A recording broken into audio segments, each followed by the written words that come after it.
Alright, how's it going, guys? In this video, we're going to be going over how to write an effective resume for tech when you have no experience.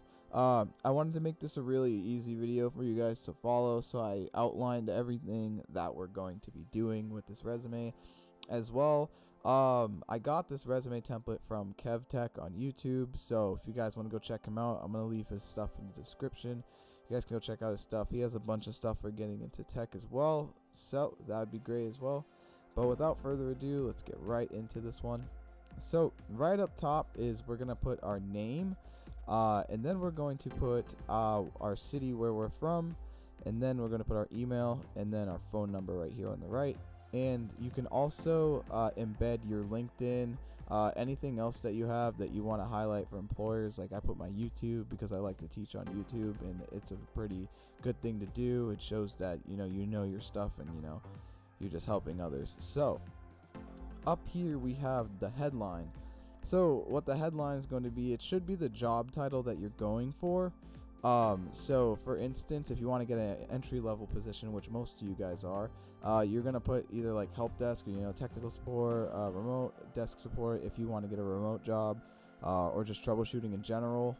For your intro, you want to have a strong intro, right? So the intro, I have self-motivated tech nerd with a strong background in customer service, technical troubleshooting, and technical knowledge, created a home lab to learn technical competencies and successfully acquire certifications.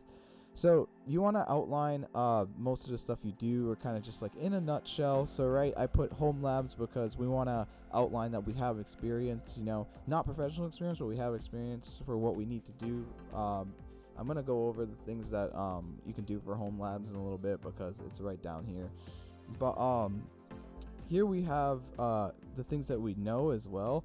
So we're going to highlight the certifications we have, software knowledge, anything else we might know, like languages, systems, databases, things like that, which I put here. Like for certifications, I have CompTIA Plus, CompTIA Network Plus, Security Plus, AWS Certified Cloud Practitioner. The systems I know, like Unix, Linux, Windows, Mac OS. Mac OS is Unix, by the way. And mobile, such as iOS and Android. Languages, a little bit of Python, HTML, Arduino for hardware, and SQL for databases. Databases that I've been using, Amazon RDS, DynamoDB, Amazon Redshift. Software, as always, Microsoft Office, Excel, VS Code for Python, Arduino IDE for Arduino code, Adobe Photoshop to make those thumbnails I make on YouTube, Wireshark for packet tracing, and Burp Suite for analyzing web servers as well. So technical skills, this is where you're going to highlight your strengths and skills that you've learned from like certs or training that you've had or home labs that you've been doing. So you want to put things like PC maintenance and upgrade, computer and hardware maintenance, operating systems, networks, printers, network security, Python scripts, IAM access control that I learned in AWS, mobile device security, malware identification, firewall configurations, security configurations, virtual machines and virtualization, wireless technologies, system backups and recovery, packet capture like Wireshark, and cryptography. These are all skills that you will learn in certification exams and when you're studying for certifications. So you can obviously put these because you've learned these things. And the beauty about CompTIA exams is that they're performance based, so you have to perform in order to prove that you know these things. So when you pass those exams, you have the skills and you can put them right on your resume. So going to personal interests. So personal interests, this is the time for you to shine, really. You're going to highlight all the home labs and other projects you've done to show employers you really got what it takes. So for instance, I put the things that I like to do in my free time, like building computers, like custom designed hardware, systems that allow for optimal performance, memory, speed, storage, and graphics, creating Python scripts, something I do, write code to provide additional functionality to software such as Discord. By the way, join the Discord. It's a study group for CompTIA certifications as well as AWS, and we study in there and we share resources as well. So make sure to join that. GUI projects with Tkinter and automation scripts as well. And studying for new certifications, I'm always doing this. I'm always trying to strive to be better and more valuable each and every day. You want to show employers that you're always trying to learn and always trying to upgrade your skills, which is why I try my hardest to learn new skills each and every day. Now, the home lab that I have is a Windows Server 2016 home lab. So in my spare time, I like to implement things I've learned as well.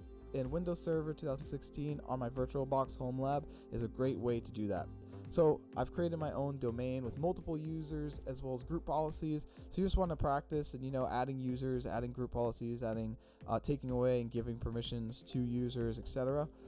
These are things that you're going to be doing in a home lab. I might make a video on how to set up a home lab. I probably will in the near future. I've just been a little busy lately, but I'm just trying to knock this out for you guys so you guys will be able to make a resume for yourself and snag a job and get that experience going.